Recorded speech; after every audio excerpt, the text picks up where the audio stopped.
बहुत ही हमारे समाज के अग्रजन ये देवदूत के समान हैं। आज को अपने महापुरुषों का जो ये बहुत ही अच्छा सौरभ सांस्कृतिक कार्यक्रम हो रहा है, ये बड़ा ही सराहनीय है।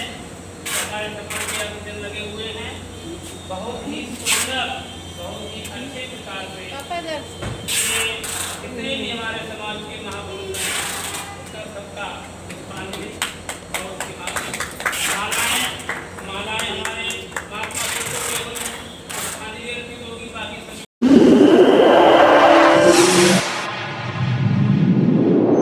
इस न्यूज चैनल पर जो भी वक्ता ने कहा वो उसकी अपनी राय है, जिसकी पुष्टि नेशन न्यूज इंडिया नहीं करता। धन्यवाद आप सभी लोगों का कि मुझे आपने ये इज्जत बख्शी, खास तौर पे अनोखेलाल अध्यक्ष जी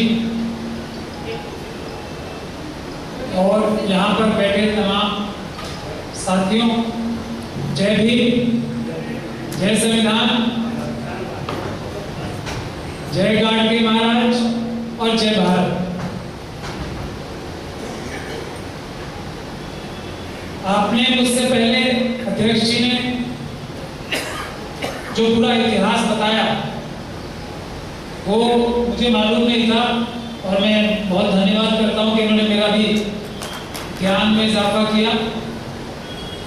और निश्चित रूप से इतना जब होमवर्क और कार्य कर रखा है तो इसमें सफलता प्राप्त करने में ज़्यादा मुश्किल नहीं होगी। अध्यक्ष जी ने मुझे इस लड़ाई का, इस जंग का कमांडिंग ऑफिसर बनाया है, तो मैं ये वाला आप लोगों से कर सकता हूं कि जैसे फातिमा शेख और जैसे बाबा साहब डॉक्टर भीमराव अम्बेडकर को कॉन्स्टिट्यूएंट असेंबली में पहुंचाने के लिए हमारे बुजुर्गों ने काम किया था, मैं भी अपनी जान की बाजी लगा के आप लोगों की लड़ाई लड़ूंगा। इसके लिए कोई भी कुर्बानी देनी पड़ेगी तो मैं देने के लिए तैयार हूं। आपने मुझे कमांडिंग ऑफिसर बनाया है तो ना सिर्फ अदालत में बल्कि सड़कों पर भी मैं आपके साथ साथ नहीं, आपके आगे रहने की कोशिश करूंगा। अगर लाठी गोली चले ये दमनकारी मनुवादी मानसिकता वाली व्यवस्था से, तो मैं आपके आगे रहने की कोशिश करूंगा, ये भी बता रहा हूं। ये संघर्ष की बात इसलिए आवश्यक है, आपके समाज ने इतना मजबूत संघर्ष करके सब कुछ आपके हवाले कर दिया है, लेकिन उसका फायदा नहीं उठा पा रहे, तो कहीं ना कहीं हम लोगों को अपने गिरबान में झांकना पड़ेगा। मेरा ये मानना है कि ये मनुवादी व्यवस्था बाबा साहब डॉक्टर भीमराव अंबेडकर के संविधान के द्वारा पराजित की जा सकती है, मेरा ऐसा मानना है। और ये हमने कई जगह करके भी दिखा, चाहे ये हमारे कितने भी संस्थानों को कॉम्प्रोमाइज कर ले, जो बाबा साहब डॉक्टर भीमराव अंबेडकर के संविधान से बने हुए जितने हमारी संस्थाएं हैं उन्हें कितना ये कमजोर कर लेना, लेकिन संविधान में और भारत के एससी, एसटी, ओबीसी और माइनॉरिटीज के लोगों में इतनी ताकत है कि हम अपनी हर जायज मांग, और हमारी जायज मांग क्या है, सिर्फ कुछ एक्स्ट्रा तो है, इंसाफ, बराबरी और इज्जत, यही तो हमारी मांग है और कुछ तो है नहीं। तो ये तीनों चीजें हासिल करने में हम लोग और हमारा संविधान काफी है। इसीलिए सबसे पहले हमें संविधान की सबको मिलकर रक्षा करनी। संविधान की रक्षा हो गई तो ये जिसकी जितनी संख्या भारी, जो काशीराम जी ने और बाबा साहब का ओरिजिनल नारा था, उतनी उसकी हिस्सेदारी ये अपने आप हो जाएगी। हमें सबको मिलकर संविधान की रक्षा करनी। संविधान की रक्षा करने के लिए आज की तारीख में मैं आपको बता रहा हूं, मैं तो आप लोग जानते हैं चाहे छोटा मोटा वकील हूं, लेकिन पूरी ताकत से लड़ाई लड़ता हूं, जो शायद कोई और वकील नहीं कर रहा उस तरीके से करता हूं। और ऊपर वाले की मेहरबानी से हमारे रिजल्ट भी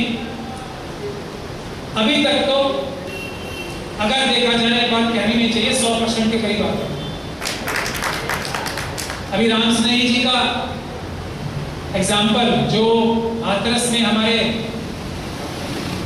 समाज से आते थे, उनके साथ जो अन्याय हुआ था, 2 बड़े-बड़े कांड हुए थे हाथरस में। राम स्नेही जी के परिवार के साथ, जिसमें उनके पूरे परिवार को इस बात के लिए कि उनके पास थोड़ी बहुत जमीन थी, वो उनके पड़ोसी जो अपने आप को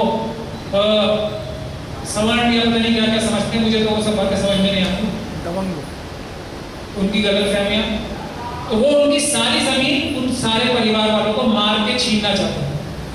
लेकिन उन्होंने जान हथेली पे रख के लड़ाई लड़ी, तो उस केस में हमने सुप्रीम कोर्ट से, और ये मुझे बताते हुए बहुत दुख भी हो रहा है और ये जरूरी भी है बताना कि उससे भी बड़ा कांड जो हाथरस की बेटी के साथ हुआ था, उसमें जो केस ट्रांसफर नहीं हुआ था दिल्ली, और उसकी वजह से वो केस खराब हुआ, अब वो भी हमारे पास आ गए, ये भी मैं आपको, तो उसको भी ठीक करने की कोशिश करेंगे। लेकिन राम स्नेही जी का केस, अगर वो केस भी वहां लड़ा जाता तो उनको जिंदा नहीं रहने देते उनके परिवार। हमने सुप्रीम कोर्ट के माध्यम से वो केस पूरा ट्रांसफर दिल्ली करा लिया है। अब लड़ाई न्यूट्रल जगह पे होगी और उन 58 लोगों को और उनके दूसरे साथियों को, जिन्होंने एक छोटी सी फैमिली को तलवारों के जरिए, लाठियों के जरिए मारने की कोशिश की थी, दिल्ली के न्यायालय में आके खड़ा होना पड़ेगा हाथ बांध के, और उन सभी अधिकारियों को, चाहे वो डीएम हो, चाहे चीफ सेक्रेटरी हो, चाहे डीजीपी हो उत्तर प्रदेश के, सभी को अदालत के आगे ना सिर्फ हाथ बांध के खड़ा होना पड़ेगा, बल्कि हम उन्हें जेल भिजवाने का काम करेंगे, क्योंकि हम ये मानते हैं कि सरकारी अधिकारियों की गलती ज्यादा है, उन लोगों से भी ज्यादा है जो लोग अत्याचार करते हैं। तो ये जो भी लड़ाई होती है उसमें बैटल ग्राउंड चुनना और टाइम चुनना सबसे महत्वपूर्ण होता है। तो ये आपकी जो लड़ाई है उसके लिए मैं आपको ये बात साफ तौर पे बता सकता हूं कि अभी जो है सबसे अच्छा टाइम है। मध्य प्रदेश, राजस्थान, छत्तीसगढ़ और तेलंगाना में चुनाव है। आपके समाज की संख्या यहां बहुत ज्यादा है इन चारों प्रदेशों में, ये बात आप मुझसे ज्यादा जानते हैं। अगर आप लोग, हम लोग, अब मुझे मालूम नहीं है इस केस की बैकग्राउंड, क्या कोई केस भी लगा है या नहीं है, तो मैं उस पर कमेंट नहीं कर रहा हूं अभी। तो हम अध्यक्ष जी के साथ मिलके, अगर ये जब मुझे कमांडिंग ऑफिसर बनाई गया, तो एक मजबूत केस तैयार करेंगे, और साथ के साथ जो मैं बार बार कहता हूं, शायद जो साथी मेरी वीडियोस देखते होंगे, 20% लड़ाई जो होगी वो अदालत में होगी। अगर न्याय लेना है आपको, तो ये मान के चलो आपको 20% राहत अदालत से मिलेगी। ये मैं सुप्रीम कोर्ट और सब जगह का एडवोकेट होने के बावजूद बता रहा हूं। 20% आपको इंसाफ की लड़ाई में विजय कोर्ट अदालत के माध्यम से मिलेगी। 80% पीसफुल प्रोटेस्ट सड़कों पे करके मिलेगी। ये मैं आपसे आह्वान करना चाहता हूं, और उस लड़ाई में भी मैं आपके आगे रहना चाहता हूं, अगर आप मुझे इजाजत दें।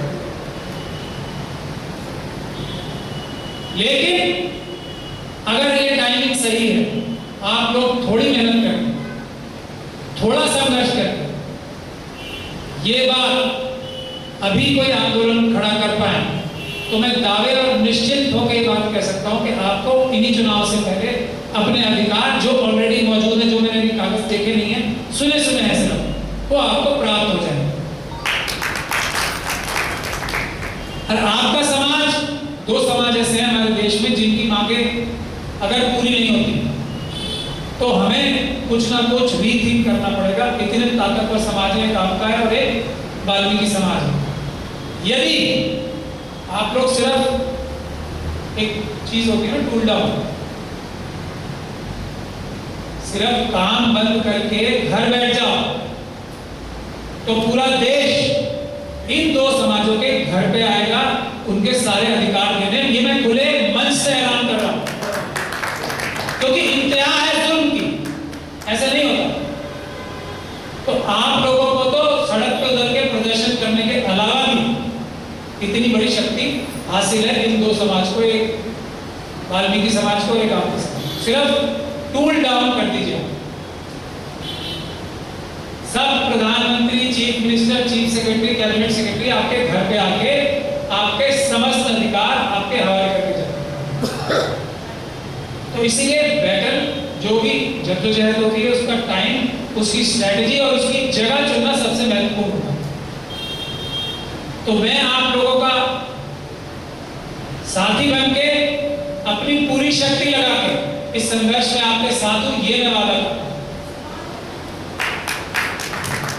अब मैं आपको थोड़ी सी संवैधानिक बात भी बताना चाहता हूं जो कि बहुत ही महत्वपूर्ण है। मैं बताता रहता हूं लेकिन एक बार फिर दोहराना चाहता हूं।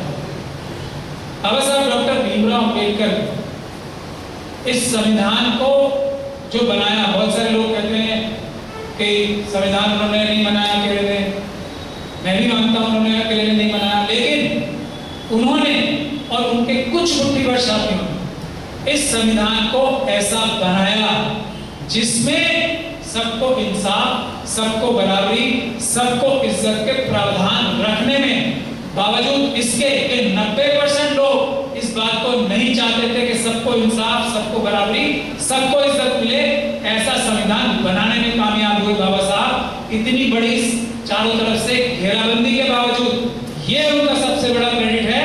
इस बात के लिए उनका कोई सानी नहीं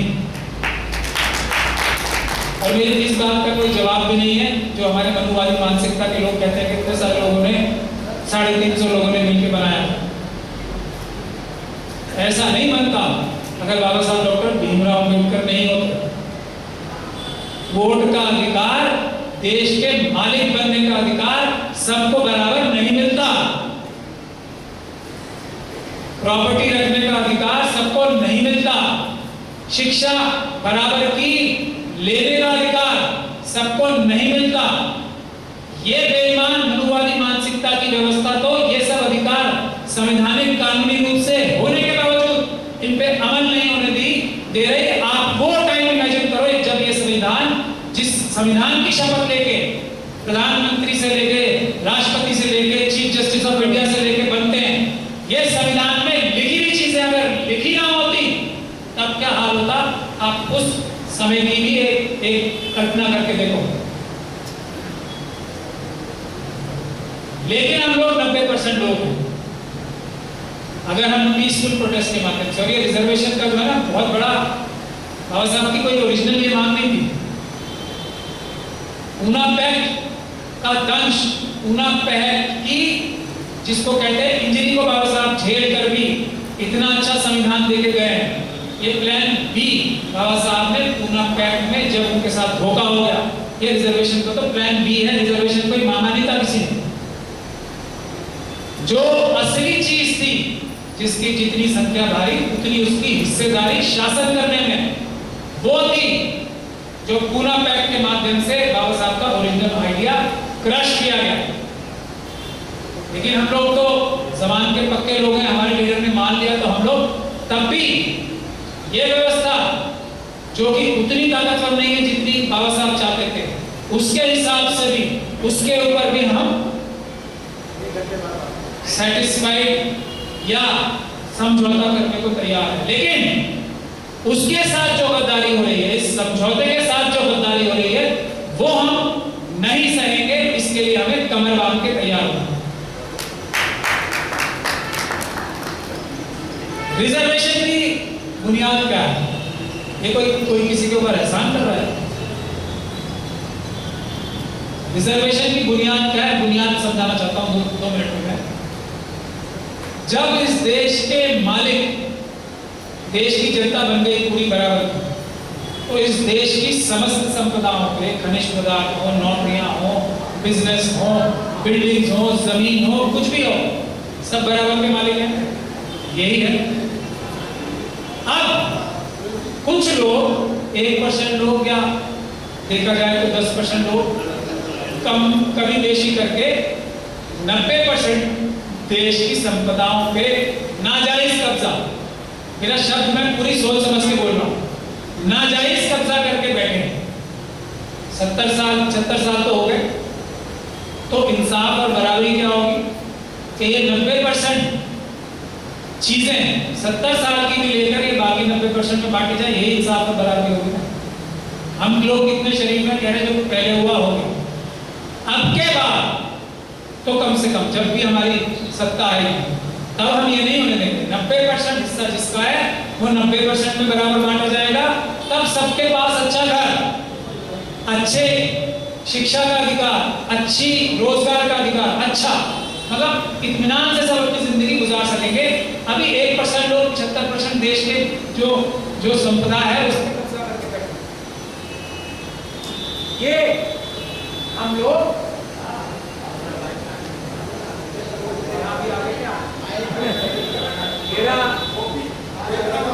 आमतौर पे जो अनुवादी है ना, मेरा माइक आमतौर पे हर जगह वो करा देते करा, तो मैंने कहा यहाँ भी आ गए क्या?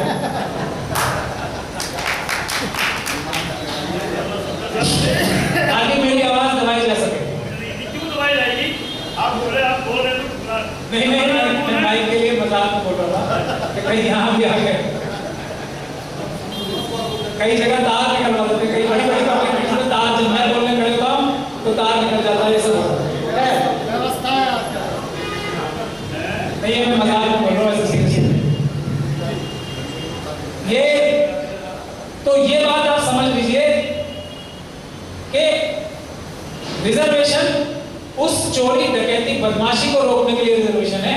दूसरी बात यह है कि भारत की जो ताकत है, भारत की जनता की जो ताकत है, वो जब अंग्रेज आए थे उससे पहले दुनिया की 25 से 26% संपदा जो है भारत की, सबसे बड़ी सेना भारत की थी, सबसे ज्यादा पैसा भारत में। अंग्रेजों के आने के बाद वो घट के 3% रह गई, आज भी 4-5% से ज्यादा नहीं है। उसकी वजह क्या है आप सोचिए। अंग्रेजों की तो बात भूल जाते हैं, 75 साल में वजह क्या है? जब भारत के लोग इतने समझदार, भारत में ताकत इतनी कि वो 1/4 दुनिया का संपदा रह सकती है, तो गड़बड़ कहाँ हो रही है? हम हर एक ह्यूमन इंडाइस पे या किसी भी जगह देख लीजिए, किसी भी फील्ड में 200 देश है ना, 145, 176, 160, कोई भी देख लीजिए। तो ऐसा क्यों है कि हम इतने नीचे पायदान पे क्यों है हर जगह? इसकी वजह मैंने एक सुप्रीम कोर्ट में केस आर्ग्यू किया था, रिजर्वेशन इन सुपर स्पेशलिटी एम्स का केस था। तो उसमें मैंने इसकी वजह ये बताई थी कि जब 90 से 95% लोग जो बैठे हैं कब्जा करके, वो इनकॉम्पिटेंट हैं, बेईमान हैं, उनको काम करना नहीं आता। जब इतनी बड़ी अच्छी देश की व्यवस्था को वो इतना खराब कर सकते हैं, जो सबसे नंबर 1 देश होना चाहिए, और वो कहां जाके टिका हुआ है अभी? तो इसकी वजह क्या है? जो व्यवस्था जिन लोगों के हाथ में, जो चीज चला रहे हैं, हर चीज जिन लोगों के हाथ में है, वो इनकॉम्पिटेंट है। यही तो मतलब हुआ इसका। देश में ताकत है, नतीजा 0, क्योंकि 90% इनकॉम्पिटेंट लोग बैठे हैं। रिजर्वेशन के लिए सबसे बड़ी जो हमारे खिलाफ बात बोली जाती है ना, ये क्वालिटी में कॉम्प्रोमाइज होगा, मीडियोक्रिटी आती है, इससे क्वालिटी में कॉम्प्रोमाइज होता है। तो मैंने ये केस आर्ग्यू किया था सुप्रीम कोर्ट में डिटेल में, इसका कोई जवाब नहीं था किसी के पास।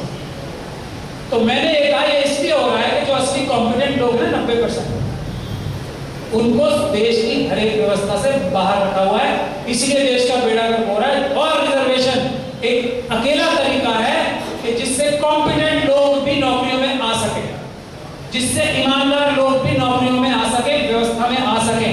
उसी से हमारा देश बचा हुआ है। रिजर्वेशन आज खत्म कर दो, देश एकदम पाताल में चला जाएगा। ये बात आप लोगों के जहन में एकदम क्रिस्टल क्लियर होनी चाहिए। आप अपने दिल पे हाथ रख के देख लो, किसी भी, मैं उसकी बात नहीं कर रहा कि मैनेजमेंट ये ड्रामेबाजी की बात नहीं कर रहा कि अपने मुंह से अपनी तारीफ कर जाना, मैंने ये कर दिया, मैंने वो कर दिया। ये मनमानी का सबसे बड़ा गुण है। करेंगे कुछ नहीं, बोलते रहेंगे मैंने ये कर दिया, ये कर दिया, ये कर दिया। और जो मेहनती लोग हैं उनको इकट्ठा करके उनका जो सामान बनेगा उसको बेचने का काम ये कर सकते हैं, उसका फायदा या उसका श्रेय लेने का काम ये करते हैं। आप अपने अपने डिपार्टमेंट में, आप सब लोग आज भी डिपार्टमेंट में काम करते हो और पहले भी आप लोग रिटायर्ड हो, आराम से जाके घर पे सोच लेना कि क्या हर एक डिपार्टमेंट में, हर एक ऑफिस में यही काम नहीं हो रहा है। काम मुट्ठी भर लोग, जो हमारे लोग हैं SC, ST, OBC और माइनॉरिटीज के, वो करते हैं, श्रेय कोई और लेता। और वो भी करप्शन फैला के आप लोगों की मेहनत भी खत्म करते हैं, एंड प्रोडक्ट इसीलिए कमजोर आता है। अगर ये बात सच नहीं है तो मेरे मुंह पर आप लोग खड़े होकर मना कर दीजिए ये बात सच नहीं है, और आप में से हर एक इंसान ने ये बात महसूस ना की होगी। हमारा कोई आदमी एक्स्ट्रा ऑर्डिनरी भी होगा ना तो वो उसका एकलव्य बनाएंगे ही बनाएंगे, छल से, कपट से, डंडे से, झूठा मुकदमा लगवा के, झूठी इंक्वायरी करा के, और अगर प्रमोशन हो गई तो उसको इम्प्लीमेंट करने में पेंडिंग रख के। ये नॉट फाउंड सुटेबल क्या होता है मुझे ये आज तक समझ में नहीं आया। नॉट फाउंड सुटेबल तो कोई हो सकता है या नहीं हो सकता, लेकिन जो इंटरव्यू में लोग बैठे होते हैं they are confirm not suitable. जो इंटरव्यू ले रहे होते हैं ये है बुनियादी बात। जब तक आप ये बुनियादी बातें नहीं समझोगे, जो इंटरव्यू ले रहे हैं वो सूटेबल है ही नहीं इंटरव्यू लेने के, ये है बुनियादी वजह। नॉट फाउंड सूटेबल तो आ ही जाता, रिजर्व में भी नॉट फाउंड सूटेबल, और फिर वो उसके बाद वो बढ़ते जाते हैं। तो मैं रिजर्वेशन का भी फायदा क्या हो रहा है ये भी आप लोगों को समझने की बात है। रिजर्वेशन पे इम्प्लीमेंटेशन हो रही है नहीं हो रही उसके भी बात को समझने की जरूरत है। हाँ, अब मैं इसलिए जिसकी जितनी संख्या भारी पे आता हूँ कि जो भी लोग किसी भी रिजर्व कैटेगरी में एडिशन चाहते हैं उनको एक बात ये समझनी होगी, और मुझे बड़ी खुशी है कि मेरे पत्रकार बंधु ने सबसे पहले यही बात मुझे आगे कही थी, और वो मेरे मन में भी बात थी, लेकिन उन्होंने जो भी मुझसे कही थी ये बात तो मैं वही दोहरा रहा हूँ अभी कि भाई रिजर्वेशन में जब और लोग ऐड हो तो रिजर्वेशन की क्वांटिटी भी तो बढ़नी चाहिए जी, वरना ये मनुवादी व्यवस्था हम लोगों को आपस में लड़ाने का काम करेगी किसी चीज से। आज जो 15% रिजर्वेशन है, क्या हमारी जनसंख्या 15% है या ज्यादा है? तो रिजर्वेशन किस अनुपात में होनी है? जनसंख्या के अनुपात में, जो लोग रिजर्व कैटेगरी में आते हैं, यही तो कॉन्सेप्ट है ना। तो साथ के साथ हमें एक जॉइंट मोर्चा बनाना चाहिए कि रिजर्वेशन की एक तो परसेंटेज बढ़े, जैसे जैसे लोग और ऐड हो उसी हिसाब से रिजर्वेशन की परसेंटेज ऑटोमेटिक बढ़ती रहे, एक बात। और दूसरी बात, अभी ये आईपीसी वगैरह चेंज किया ना, देखिए हम बाकी समाजों से भी बात करके, ये तो एक आंदोलन तो हमें अपने समाज के लिए करना है, जो आपने मुझे बताया उसके लिए मैंने वादा भी किया रहेगा, लेकिन बाकी सारे समाजों को भी इकट्ठा करके एक आंदोलन इस बात का भी होना चाहिए। तो मैं कह रहा हूं कि जैसे जैसे जनसंख्या के हिसाब से उसी अनुपात में रिजर्वेशन का भी परसेंटेज बढ़ना चाहिए, एक बार। और अभी ये जो आईपीसी में चेंजेस आए, हम लोगों की सरकार जब आएगी हम भी चेंजेस लाएंगे कुछ, उसमें से एक मैं बता देता हूं, जो भी नॉट फाउंड सूटेबल कहेगा उसको उम्र कैद की सजा होगी। जो इंटरव्यू लेने वाला किसी को नॉट फाउंड सूटेबल बताएगा, प्रमोशन में डिले करेगा, उसको उम्र कैद की सजा होगी। समरी ट्रायल होगा, स्पेशल कोर्ट होंगे, 3 महीने का ट्रायल होगा, और 3 महीने बाद वो 3 महीने और चलो हाई कोर्ट और सुप्रीम कोर्ट के, 6 महीने बाद वो जेल में प्राप्त हो। सर 3.5 पे 10% क्यों? मैं वही कह रहा हूँ ना। और इस प्रकार की धोखाधड़ी करने वाला भी जेल की उम्र कैद। मेरे पास, मैंने उसमें एक प्रेस कॉन्फ्रेंस करके इसका पूरा खाका मैंने बनाया है, वो आप सब लोग देखेंगे उसको। बट मैं बुनियादी तौर पे ये वाला पॉइंट जो कि यहाँ था, ये काम करने वाले की सजा उम्र कैद होगी, और जिस व्यक्ति की जितनी तनख्वाह का नुकसान हुआ है उसकी तनख्वाह में से वो काट कर उस व्यक्ति को मिलेगी, ये भी हम प्रावधान है। अब हम भी देखते हैं कैसे ये कुछ करेंगे। मेरा ख्याल है उस समय पे जब ऐसे कानून हम ले आएंगे तो ये लोग नौकरियां छोड़ के खुद ही चले जाएंगे, ये लोग बिजनेस छोड़ के देश से भाग जाएंगे। बहुत तो लूट लिया, लेकिन हम लोग भी इतने बेवकूफ तो नहीं है, हमने वापस घसीट के लाएंगे अपनी संपदा जो बाहर ले जा रहे हैं ना। अभी ऐसे आराम से मत सोचिए, हम घसीट के वापस लाएंगे अपने देश का सारी संपदा, हम वापस भी लेके आएंगे, मनुवादियों को खाने नहीं देंगे। लेकिन जरूरत इस बात की है कि आप लोग SC, ST, OBC और माइनॉरिटीज के लोग सारे, जो हमारी सबसे बड़ी कमी है, बाबा साहब के 3 मंत्र जो है ना वो हम पूरे नहीं कर पा रहे। शिक्षित काफी हद तक बन गए, संगठित भी मेरे ख्याल से इतनी ज़्यादा संस्थाएं हमारी हैं कि आरएसएस की 1 लाख संस्थाएं भी बहुत कम पड़ जाती हैं। तो आखिरी वाली बात, संघर्ष जो करना है, शिक्षित बन के भी क्या फायदा है अगर हम संघर्ष में इस्तेमाल नहीं कर रहे। अपने बीवी बच्चे पाल के कोई शिक्षा का फायदा है? फायदा नहीं, नुकसान हो रहा है। जो अधिकार है शिक्षित होने का वो मिल ही नहीं रहा है। मैंने अभी बताया ना, आप लोगों को डिपार्टमेंट हेड होना चाहिए, हमारे लोगों को सेक्रेटरी होना चाहिए, उन लोगों को होना ही नहीं चाहिए क्योंकि वो इनकॉम्पिटेंट है। तो क्या आपको अपनी शिक्षा का जो असली फल है मिल पा रहा है? रहो शिक्षित। तो असली चीज है ये दोनों, शिक्षित और संगठित होके संघर्ष जब तक हम नहीं करेंगे, शिक्षा और संगठित होने का कोई फायदा नहीं। शिक्षित और संगठित तो उसी लिए होना है कि अपने अधिकार ले सके, वरना किस लिए? कोई हम लोग कोई वैश्य समाज से थोड़ी आते हैं कि पैसे इकट्ठे करके घर में जमा है और उसको बस जमा ही जमा करते हैं। उसका हमें तो इस्तेमाल करना है ना। शिक्षा और संगठित होने का इस्तेमाल है अधिकार प्राप्त करना। तो मेरा ये कहने का तात्पर्य है, अगर हम लोग, और ये ज्यादा कोई मुश्किल काम भी नहीं रहेगा ना, संविधान आ गया, सिर्फ इस बात की जरूरत है कि हम लोग इस बात को समझें कि जैसे ही हमारी ये आज अगर संख्या यहाँ से 10 गुना होगी ना, तो अभी कोई ना कोई अप्रोच कर चुका होगा गवर्नमेंट का अधिकारी या कोई भी मनुवादी कि भाई बताओ क्या क्या करना है। आप 100 मांग रहे हो, 5 ले लो, फिर वो इस लेन देन पे आ जाते हैं। तो इसीलिए हमें समय निकालना पड़ेगा। समय निकाल के, जिस वजह से हम समय नहीं निकाल पा रहे हैं, उसका भी लाभ होगा हम लोगों के एक एक इंडिविजुअल परिवार जितने आज खुशहाल हैं उससे 100 गुना ज्यादा खुशहाल होंगे अगर हम संघर्ष के लिए समय निकालेंगे। तो मेरा यही आपसे गुजारिश है कि संघर्ष के लिए समय निकालें, हम लोग खुशहाल इससे ज्यादा 100 गुना ज्यादा। बस मेरी यही गुजारिश थी। अध्यक्ष जी से मैं कहूंगा कि सारी फाइल लेके या कुछ लोगों की एक टीम बना ले जो मेरे ऑफिस आ जाए, हम लोग एक प्लान बना लेते हैं। राम स्नेही जी क्योंकि एक जुझारू व्यक्ति हैं, वो डरते नहीं हैं, जिनका आपने जिक्र किया था ना हाथरस लोग, मैं उनसे भी कहूँगा वो भी आ जाए, वो मतलब ऑर्गेनाइजेशन में भी आपकी मदद करें, क्योंकि उनके पास समय भी है, उनकी तो सारी जिंदगी लूट ली हो, तो अभी यहाँ बहुत ही खस्ता हाल में जी रहे हैं। अभी हम कोर्ट के माध्यम से उन्हें घर और कंपनसेशन दिलाएंगे, लेकिन वो इस मिशन में काम करने के लिए एक अच्छा कार्यकर्ता साबित होंगे। तो मैं उनसे भी गुजारिश करूंगा आप लोग मेरे ऑफिस आ जाएं और इस पे बैठ के कोई स्ट्रैटेजी प्लान बनाते हैं जिससे ये समय उचित है हम जल्दी से जल्दी अपने अधिकार प्राप्त कर सकें। जय भीम, जय भारत, जय संविधान।